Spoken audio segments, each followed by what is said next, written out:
تو جو دو چار لوگ تھے جو ضعیفی کی وجہ سے، کبر سنی کی وجہ سے، بڑھاپے کی وجہ سے میلے میں نہیں جا سکے تھے، کسی چبوترے پہ بیٹھے ہوئے تھے، تو انہوں نے کہا کہ ہم نے ابراہیم کو دیکھا، وہ جو لڑکا ہے نا نوجوان، آزر کا بیٹا ابراہیم، وہ بتوں کی طرف جا رہے تھے، مندر کی طرف جا رہے تھے۔ قالوا سمعنا فتى یذکرهم، اور لوگوں نے یہ گواہی دی کہ ہاں ابراہیم کو ہم نے بتوں کا برا تذکرہ کرتے ہوئے سنا، وہ ہمیشہ بتوں کے بارے میں کہتے رہتے ہیں بے جان ہیں، پھینک دو ان کو، چھوڑ دو ان کو، نکال کے ختم کر دو۔ تو ابراہیم کو ہم بتوں کا غلط تذکرہ کرتے ہوئے سنتے رہتے ہیں، ضرور یہ اسی ابراہیم کی کارستانی ہوگی۔ قالوا سمعنا، کہا لوگوں نے ہم نے سنا ہے، فتن، ایک لڑکے کو، یذکرهم، تذکرہ کرتے ہوئے ان بتوں کا، یقال له، اس نوجوان کا نام، اس لڑکے کا نام ہے ابراہیم، اس کا نام ہے ابراہیم، ابراہیم کو بلایا جائے، اور ابراہیم ہی ضرور کچھ نہ کچھ کیے ہوں گے، وہ ملوث رہے ہوں گے۔ قالوا فأتوا، کہا لوگوں نے لاؤ ان کو، فأتوا به على أعين الناس، لوگوں کے سامنے لاؤ، مجمع میں لاؤ، جو بھی ہو کلم کو لاؤ، لعلهم يشهدون، تاکہ لوگ گواہی دے سکیں، اور ابراہیم اگر اقرار کر لیں تو بھرے مجمع میں اقرار ہو۔ قالوا أنت فعلت هذا بآلهتنا يا ابراہیم، بھرے مجمع میں حضرت ابراہیم علیہ السلام کو بلایا گیا۔ لکھنے والے نے بہت پتے کی بات لکھی کہ دو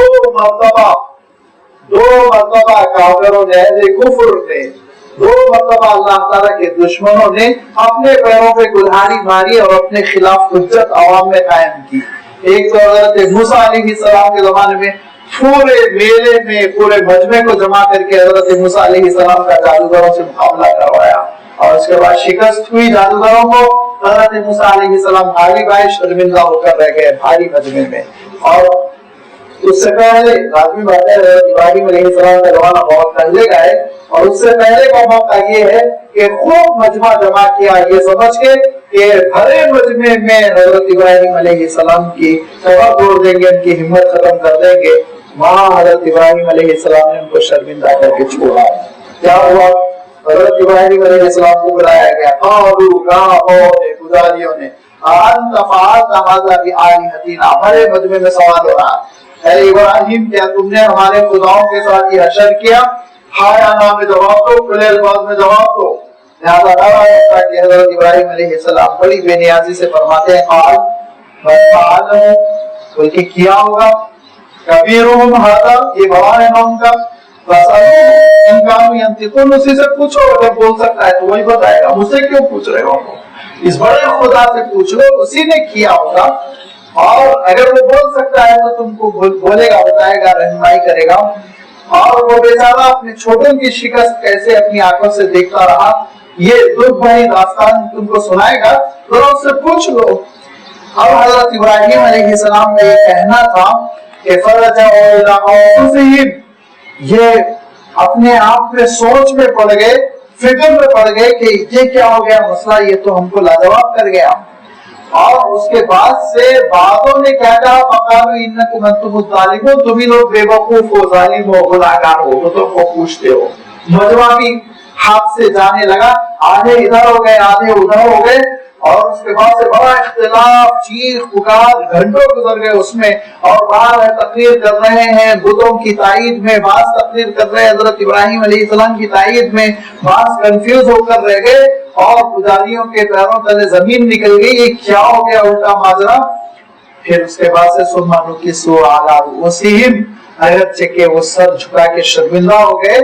اور شرک شرمندہ ہو گیا، آپ یوں تعبیر کیجئے، شرک شرمندہ ہو گیا۔ اور اس کے بعد سے پھر کیا ہوا؟ اس کے بعد سے ہوا یہ کہ جب منطق اور عقل فیل ہو گئی تو پھر اس کے بعد سے طاقت زور آزمائی اور ظلم زیادتی میدان میں اتر گئی، جیسا کہ ہمیشہ ہوتا آیا ہے۔ جب عقل مندی ساتھ نہیں دیتی، دانشمندی ہاتھوں سے چلی جاتی ہے، تو پھر انسان زیادتی پر اتر آتا ہے، اب دلیل کی ضرورت نہیں ہوتی، اور اس کے بعد سے تو بس جو مظلوم ہے نہیں حتیٰ کمزور ہے اس کو ختم کرتے جاؤ۔ لہذا ان لوگوں نے کیا کیا،